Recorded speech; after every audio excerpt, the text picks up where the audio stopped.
in bhakti, progress in bhakti. Fantastic. You got the essence. I see some hands. We're going to take only a few of this kind of thing, and then we're going to go to questions.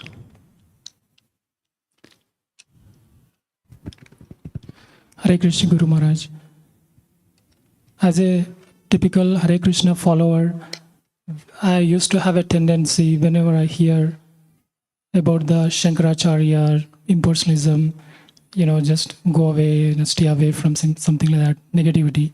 But the presentations and my interactions with Shamkund Prabhu and other devotees, and it gives a big picture. On the top of it, thank you very much. Just because you wave your hand doesn't mean you're going to get called on. I think we're just going to take one more. We're going to go to questions because it's now 10 minutes. Guru Maharaj, the most liked class for me was of Hanuman crossing the ocean. And 3 application points that I'm taking from this yatra with respect to my children, reading Leelamrita, Srila Prabhupada Leelamrita with them. And secondly, with respect to serving with my godbrothers, sisters, fellow devotees, and my wife, cooperation, the spirit of cooperation, and myself practicing Trinadapi Sunichena. And final application for myself, for which I seek your blessings, is to get back to my everyday japa. Every day? Japa, rounds, chanting. Thank you. I asked a couple of the children 2 questions. Did you have a good time? Yeah. Second question, how was your japa?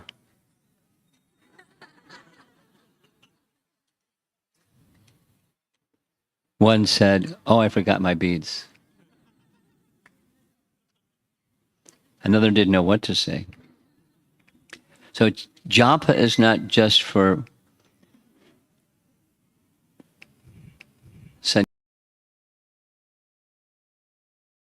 japa. Chanting of the holy name is meant for everyone.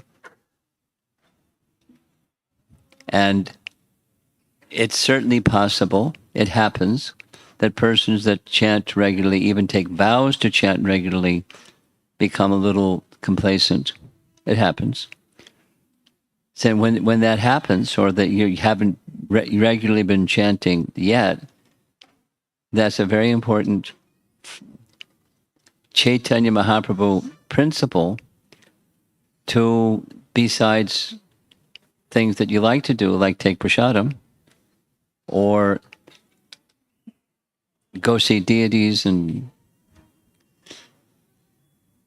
have kirtan, is to chant specifically just the focus of chanting of the holy name. The benefit that comes to oneself throughout one's whole life, starting with, Komara Acharat Pragyo Dharma. I was thinking when we had that opportunity to speak something specific about Prahlad or from Prahlad was to speak on that verse, because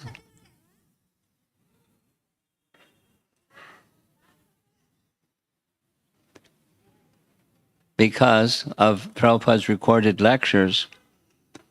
I mean, I didn't count how many times, but many, many, many times he spoke on that verse, meaning it's important.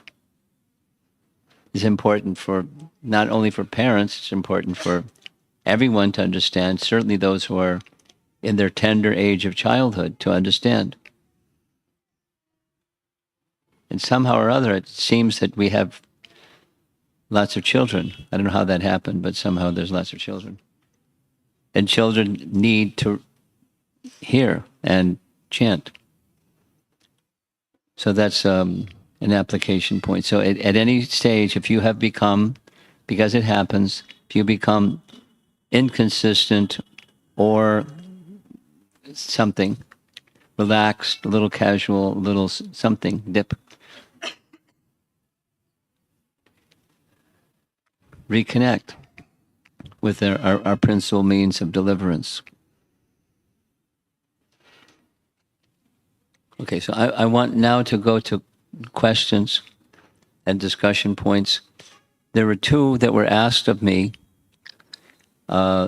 yesterday and the day before yesterday. One that was asked yesterday is a person who can't be here, so I said just listen to the recording. I'll try to send them the answer. Because we're in the Brahma Sampradaya and we heard a lot about Madhvacharya and his teachings of in the topmost position of jivas, following the goddess of fortune, is Brahma and Vayu.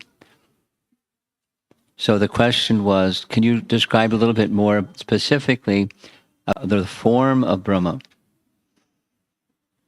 So I consulted some learned persons, and the answer I got expanded, but it's Shukshma Sarira.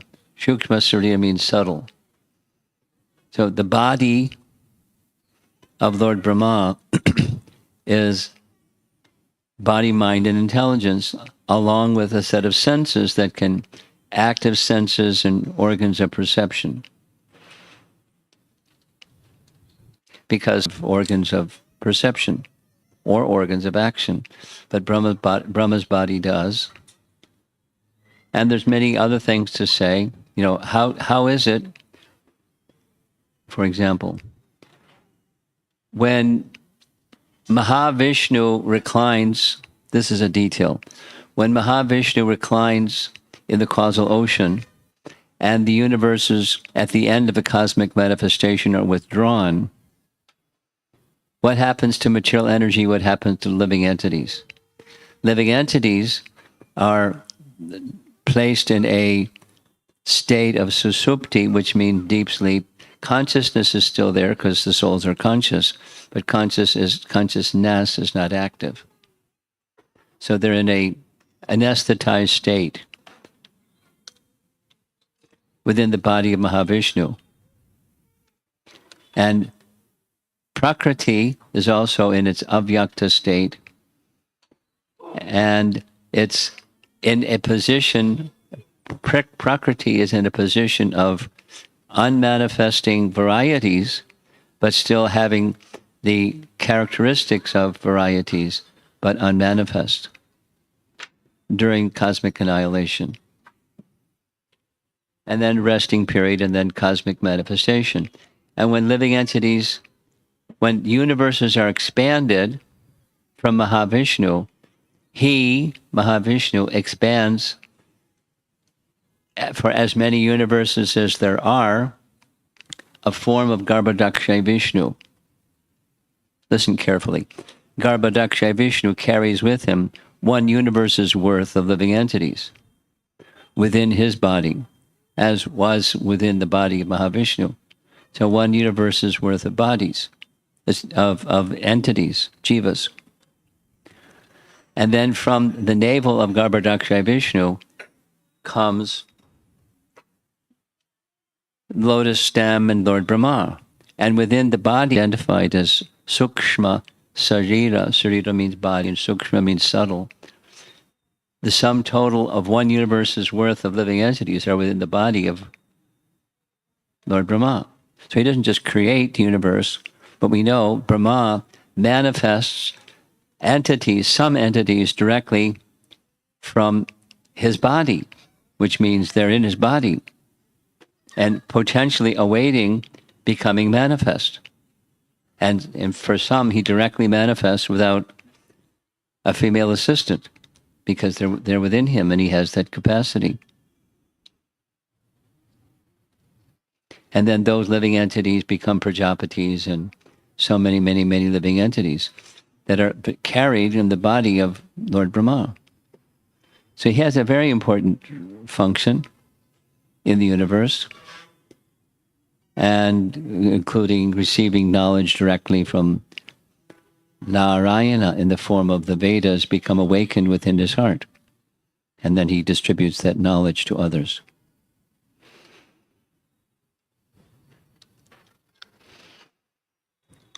Is there an experimental way to verify all that? No. In the Chaturshloki verses of Bhagavad Gita,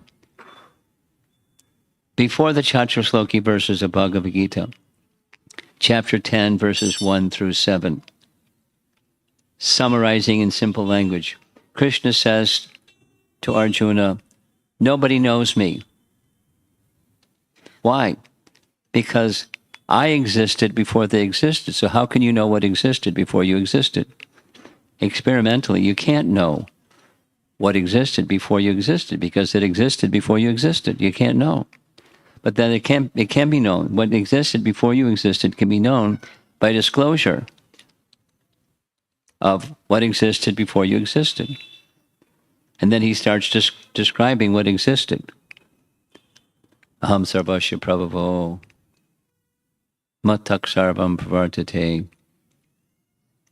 Those who know that Krishna is the source of everything, matter and spirit, they engage in his service. But supposing you, no, where's the proof? There's no way to prove because it existed before you. You can get inference, but you can't get experience because it existed before you existed. The means to know is through the Vedas. And Brahma is the one who received the Vedas. How old are the Vedas? Eternal. As eternal as the source of everything is eternal. The Vedas are co-eternal. And living entities are co-eternal. And then the creation is manifest, not manifest. So how do we know all that? From the Vedas. Supposing I don't accept that authority, then you'll never know. Tough luck, Charlie. You can have some idea. Everyone has some idea. And the bell rings, says, sorry, Charlie. Without the reference to the Vedas. You're not going to know.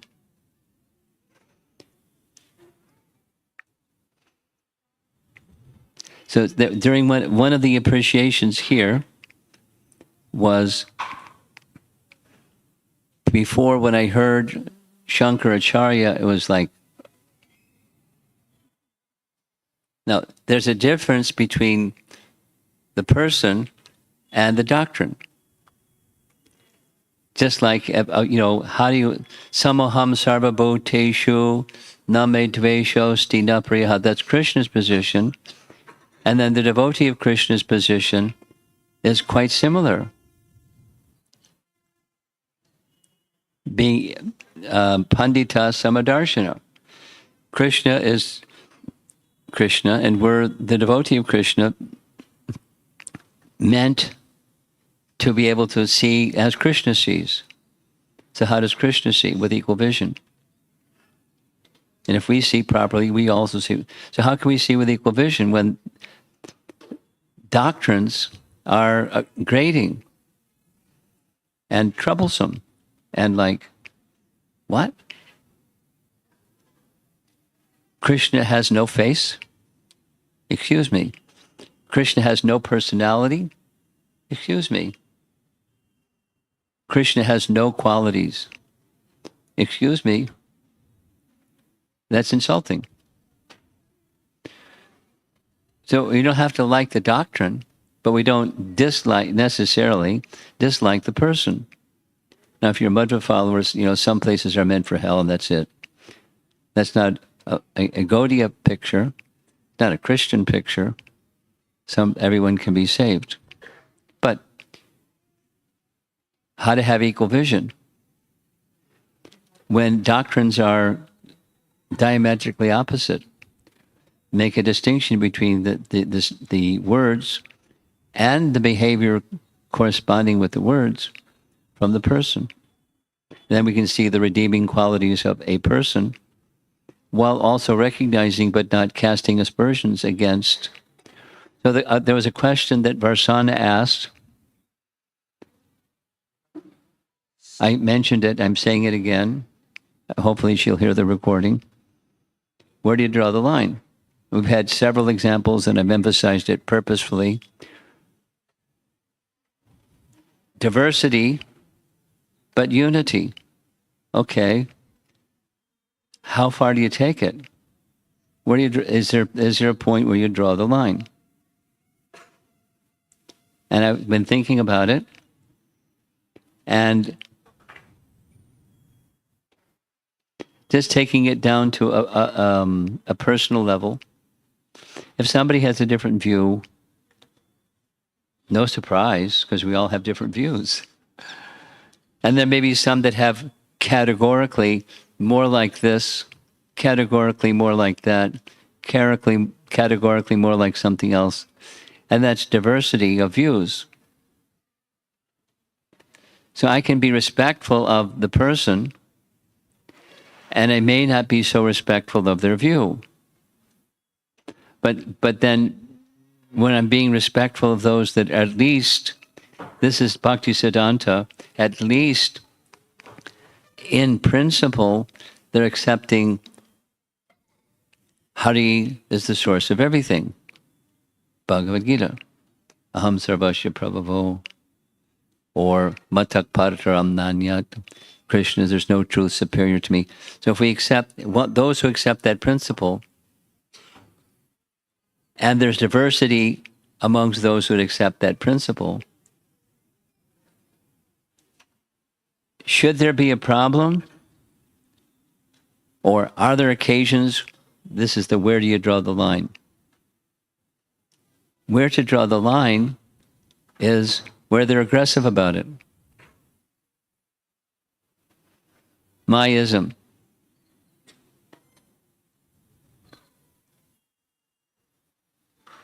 And there are differences. You know, we could spend some time, I didn't, and I don't really think now is not the right time to indicate, let's say, even among Sri Vaishnavas, there's differences. And there's two groups. There's probably subgroups of those two groups. And there's differences. And boy, they have at it sometimes. So when they have asked about it, that you draw the line. About a behavior of aggressiveness, myism, versus your ism. Draw a line. This is me. I don't know.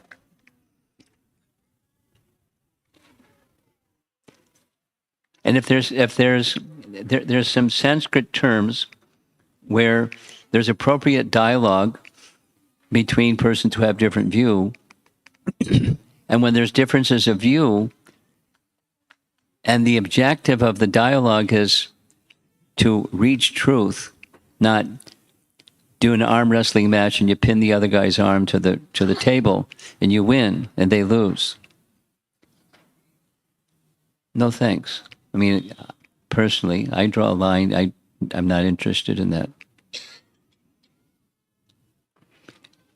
I'm interested in understanding the truth, and I'm happy to hear someone. It's not by hearing someone and respecting someone else has a different view.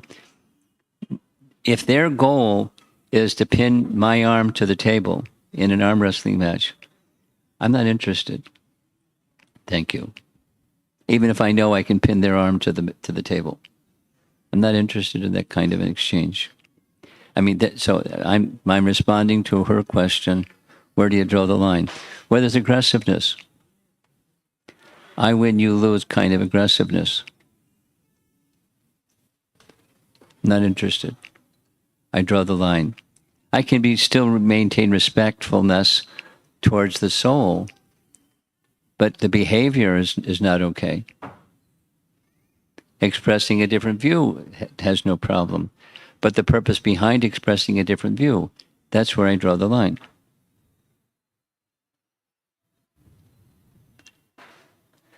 And part of her question, I don't know if it's so important to go into this, but because she asked it, what about within the same line? Like, you know, amongst, we saw some of the temples we saw side by side, there's Ramanujacharya Pujari and a Madhvacharya Pujari on the same altar. I don't know if you noticed that, but their tilak indicates different sampradaya. But they're working together, although their doctrines are different. But they're not aggressive about it. They hold their doctrine, and they don't try to push their doctrine on the other. They respect differences, while they know who they are and what they're following, what they're following, and why they're following.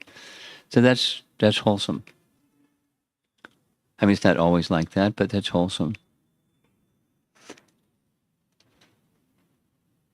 And then some, within the same line, they have differences, and they have at it. We heard Vyasatirtha was dragged around. No, Vedanta Deshika. Vedanta Deshika. Vedanta Deshika.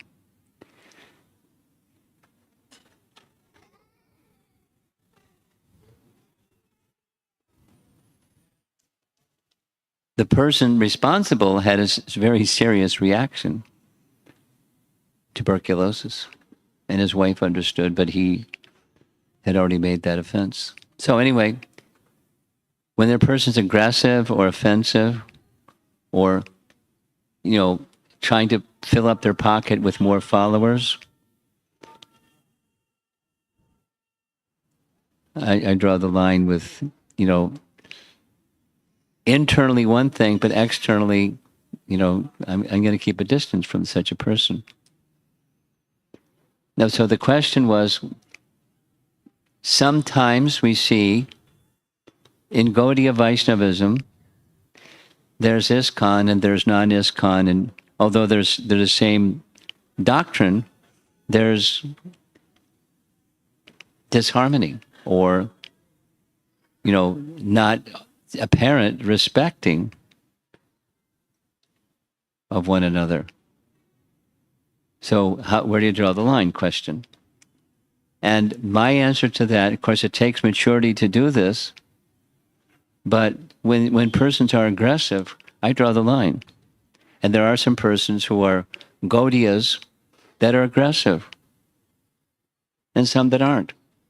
And those that are aggressive, meaning trying to win over followers to their group from another group, our group or some other group, and just gathering followers from already existing Gaudiya Vaishnavas. I keep my distance. On the other hand, there are persons that are not like that. I don't have a problem, provided they're giving the teachings that are our disciplic succession teachings.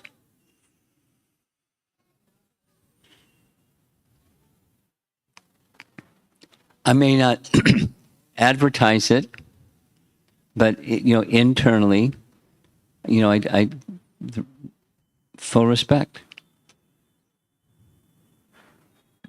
and have dialogue with such persons. But I don't want to have dialogue with somebody that's aggressive. I'll keep a distance, respectful distance, but distance. So there's an answer to where do you draw the line. There's probably so many other variations on the theme of where you draw the line. But that's one answer to that question. Because it was asked a few days ago, I said I would answer it today. Now it's 13 minutes after 10. Let's see if there's somebody who wants to raise their hand. I thought so. Okay, in the front after next. Hare Krishna. Maharaj, I have a question on the theme of intention. The theme of intention. From two personalities. First, Madhyageha, Madhvacharya's father. So we heard from you that Madhyageha visited Ananteshwar for 12 years. 12 years. Day by day, praying for a devotee who can deliver from ignorance. So, on this instance of Madhvacharya at the age of 12, thinking about sannyas, his father tried 3 times Yes. to delay his sannyas. No, to have him not do it, not just delay it. Yeah, exactly. So is it because of the parental love? Not love, attachment. Attachment isn't love, and love isn't attachment. Parental attachment. And, there's reasons our son should perform our funeral rites. Our son should look after us in our old age. And then we don't have any other son, and so our son should do that service because that's what Manu Samhita says. But it's attachment. That's why. Spiritually elevated, 12 years, a long time to do anything, every day. So he's obviously not an ordinary fellow, etc. But then, no surprise, attachment forms. Next. The second personality is Yudhishthir Maharaj. On the 18th day of Kurukshetra, when Yeah. Arjuna came back to the camp to make sure his brother is okay, Yudhishthira chastised Arjuna so much, Severely. harsh words. So my question, Maharaj, Super soul. Super soul is the answer. It was purposeful. Now, how conscious is someone who is acting by the prompt of super soul, conscious that this is what super soul wants, and I'm doing what super soul wants because I'm his devotee? Who can say?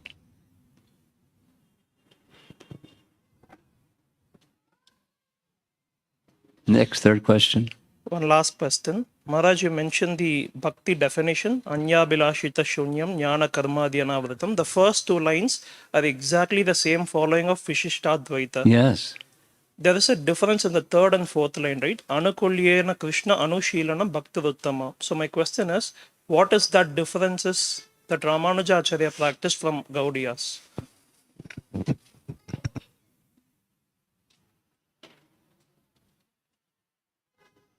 I don't know if the answer lies in the difference of the third and fourth lines of Sanskrit. I'll say it again.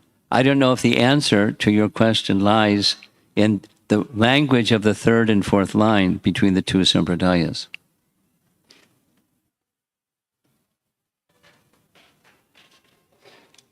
My understanding is the Siddhanta, not what language is the third and fourth line. Because both teach, unalloyed devotion to the Supreme. Ananya Bhak, undivided devotion to the Supreme. So what's the destination? What's the intention? Back to the question about intention. The intention behind this Ananya Bhakta and that Ananya Bhakta. What's the intention? The concept of the Supreme unto whom I'm taking shelter. And where in that relationship with the Supreme unto whom I'm taking shelter and giving my everything, Sharanagati, Mamekam Sharanam, same. What's my intention?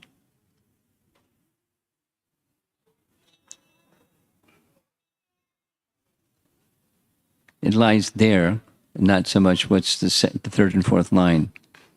Okay? There's the girls in the front have something.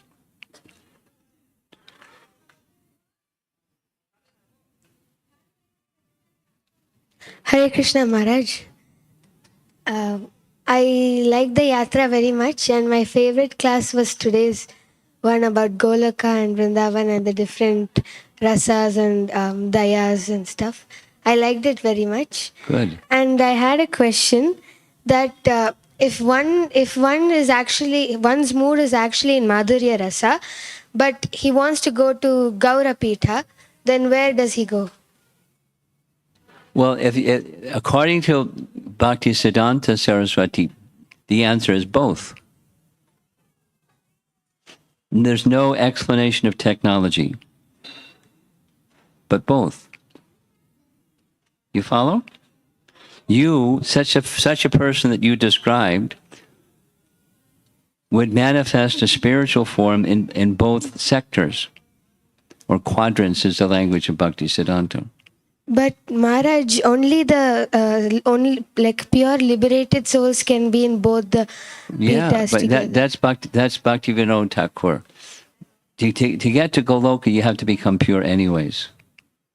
So cross your fingers, try your best, become pure. But you're already a follower of Mahaprabhu. You're a follower of Rupa Goswami and the followers of Rupa Goswami. That's where you are. And supposing in the course of this lifetime, you come to the stage of Shuddha Bhakti. So what's that Shuddha Bhakti? It's both. Now, it depends on how you live your life, which is where your faith is. Thank you, Maharaj. I have one more question. Okay. 4 sages had come to Adi Shankaracharya's house, right? Yes. So Upamanyu, Gautama, Agastya, and Dadichi. Yeah. So was Dadichi the same sage whose bones were required for Vritrasura's? There may be more than one, but I don't think so. I don't know the chronology, so I can't say. Because it seems, in response to your question, Dadichi is already gone. Yes, Maharaj. Just chronology-wise. So how could he, if he's already gone, how could he come to their door? That's the question. Yes. I figured out what your question was behind your question. I don't have the answer. Do you have the answer back there? Which Dadichi was it? Is that what you're raising your hand for? No. Okay. So I don't have the answer.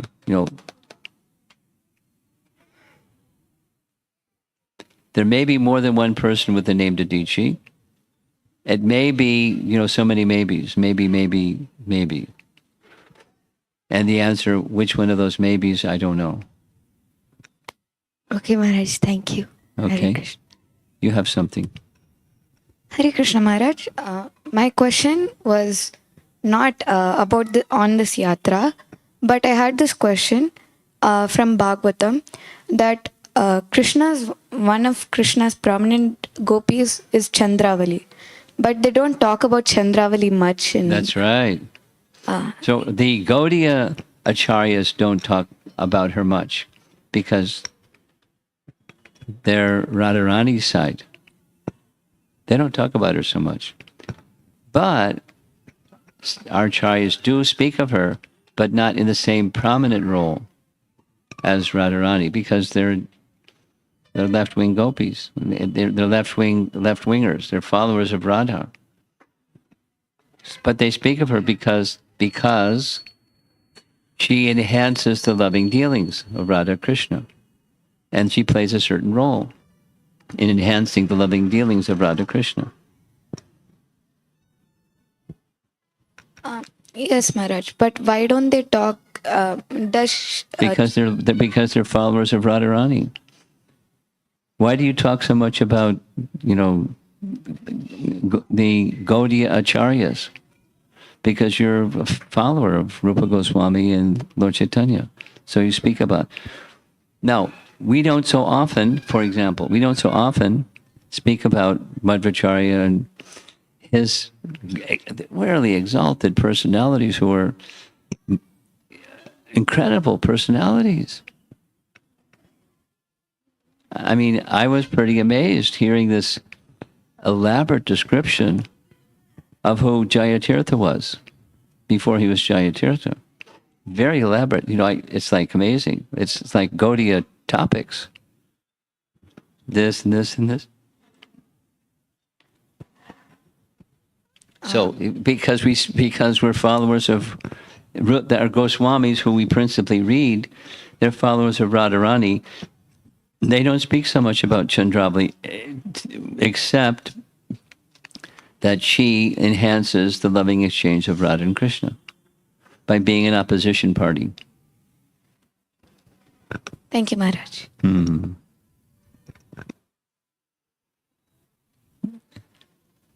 Hare Krishna Guru Maharaj.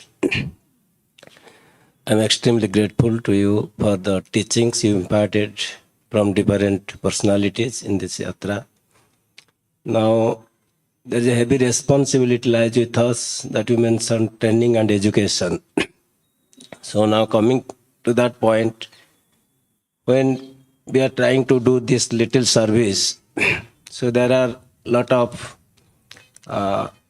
impurities in the heart, inefficiency and incapabilities.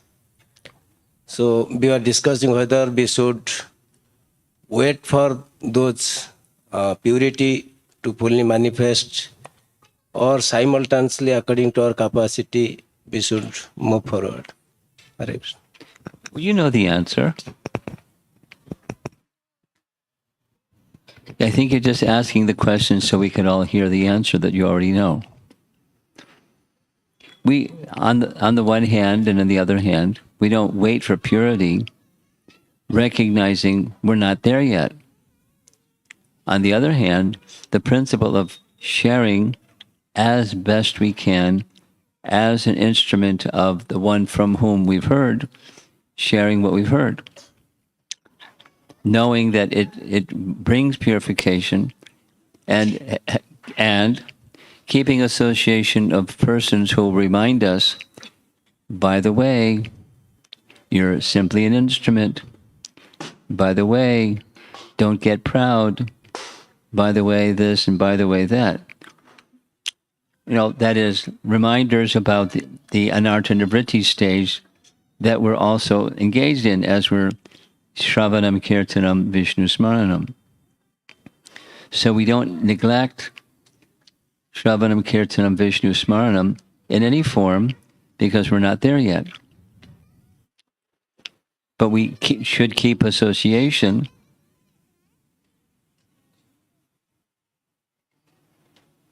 But we should keep association with those that are going to remind us. You know, tap us on the shoulder or bang us on the head or whatever is needed so that we recognize those anarthas are still there and don't get carried away. Go through the process of Shravanam Kirtanam for the purpose of removing the anarthas that are within. So keep around us those who are capable of gently reminding us when we need reminders. Not, you know, being obsessive and something, but keep good association all the while, and be open to reminders.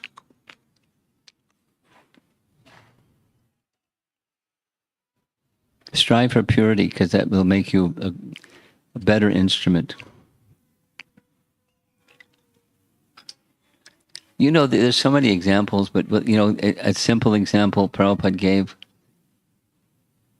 Malati's daughter going to people saying, Saraswati going to people, little girl. And how many times did Prabhupada honor her for that? Do you know who is Krishna? No. He's the Supreme Personality of Godhead. That is preaching. So, Saraswati isn't a practicing devotee today. But she received a lot of mercy. Prabhupada loved her very much. That's a lot of mercy. And it's not ever gone. It's just... It's like I'm pretty much sure, and like as per my understanding, what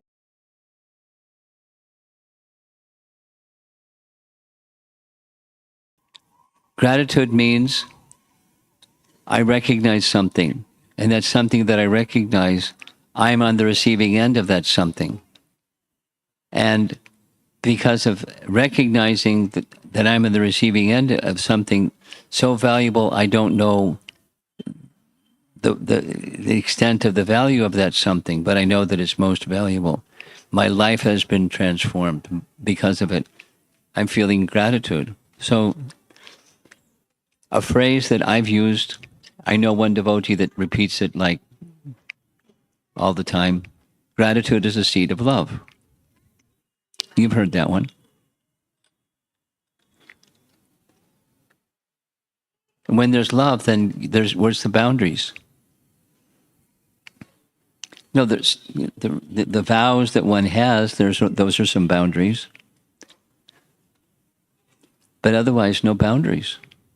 And sometimes there's.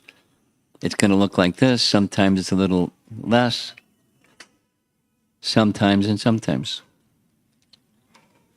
but it's always there, and it grows exponentially. It grows. Okay, someone else's hand towards the back, and then one back here by the speaker, and then we're over because of time. Hare Krishna Maharaj. I wanted to ask that in Prahlad Maharaj's past life, when he had a fight with that lady, he had a fast. So on that day, it was Narsing Chaturdashi. You heard it. Yeah, but how it was Narsing Chaturdashi when Singdev had not appeared at that time? Ah, you're a smart young girl. I've heard that question before, though. Let me ask you this question. How many days are there in the life of Brahma? So in a previous day of Brahma, different than the one that you're aware of when Lord Sringadev appeared, he appears every day of Brahma. And that every day of Brahma has a Sringa Chaturdasi. Thank you, Maharaj. Hare Krishna Maharaj. My question is regarding, like you shared the 2 days back about Kuresha and Anantacharya. You spoke Krisha about and Mahapurna. Mahapurna and yeah. So I mean there are two questions in this question. Like one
They could learn of his teachings through this simple form.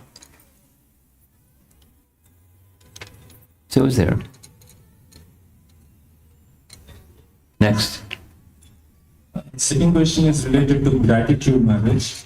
So for many years, I've been trying to cultivate this on a consistent basis by at least taking time on a daily basis and writing few points of gratitude for whatever I'm receiving on a daily basis. But I'm not able to do it on a consistent basis. But one of the things I'm able to do it is pray to those devotees who are helping me. So how can I take the next step of doing better with cultivating this quality of gratitude? well, there's different answers. One is associate with those that have that quality.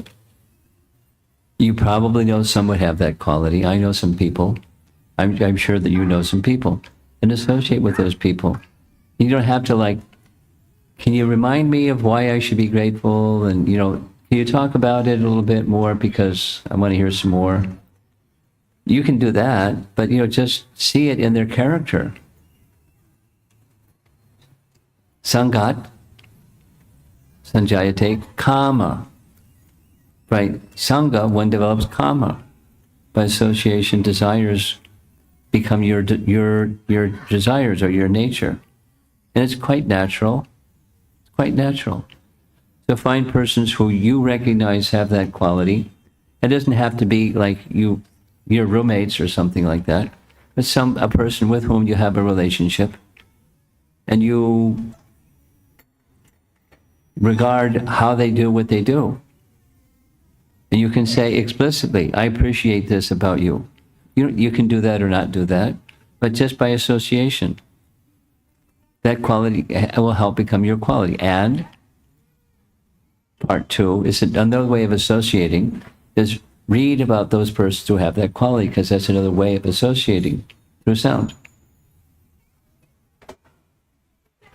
And there are persons that have that.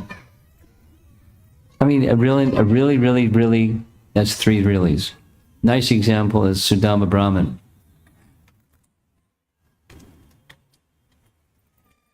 And so become familiar. What Krishna loved about him was his love for Krishna. And he didn't ask, but Krishna gave. And when he gave, you know the story, when he was walking home from Dwarka, he was thinking, Krishna is so kind. Krishna is so kind. He knew why I came, and he didn't even ask me. He could have asked me, and then he would have been obliged. But if he had asked me, I'd have to tell the truth because I'm a Brahmin. And then I'd get all this stuff. Then I'd get proud because I got all this stuff. But Krishna is protecting me. He didn't even ask me. Gratitude. Then he got home and he didn't find his home. He found what he found. And what was in his heart? Gratitude. So there's many such examples. That's one of my favorites. Because he's grateful whether he has nothing or has everything, materially speaking. The greatest gratitude is the gift of our loving relationship with Krishna is being rekindled. Greatest gift. And be in the association of those that understand that and live their life accordingly. They'll naturally, if it's in their heart, it's going to be in their speech and it's going to be in their conduct. You know, the outside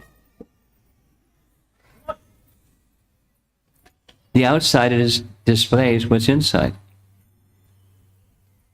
So from scripture,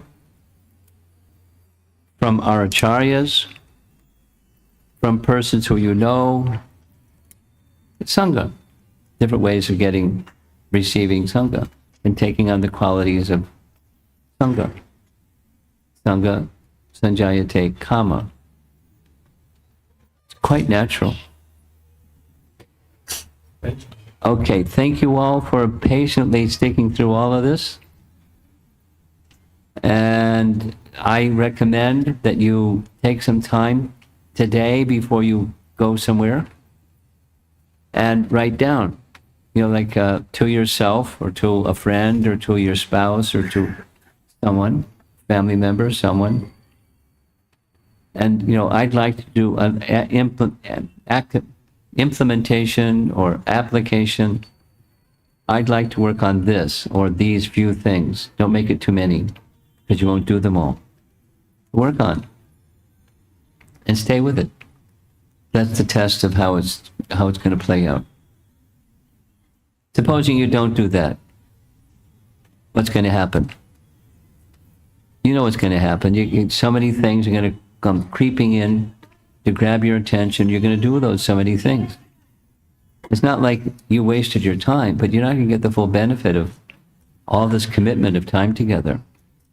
So I'd say it the other way. If you make that little effort, it's more likely to stay with you and grow. So my request is make that little effort and mean it. Not just something that someone's going to read your little list and say, oh, those are good ones. Ones that are going to be meaningful to you. And you're actually going to do it. And then actually do it.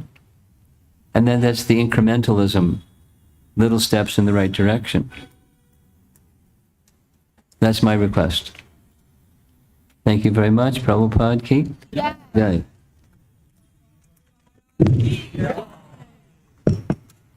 Today morning's breakfast prasadam is sponsored by Venugopal Prabhu, his daughter's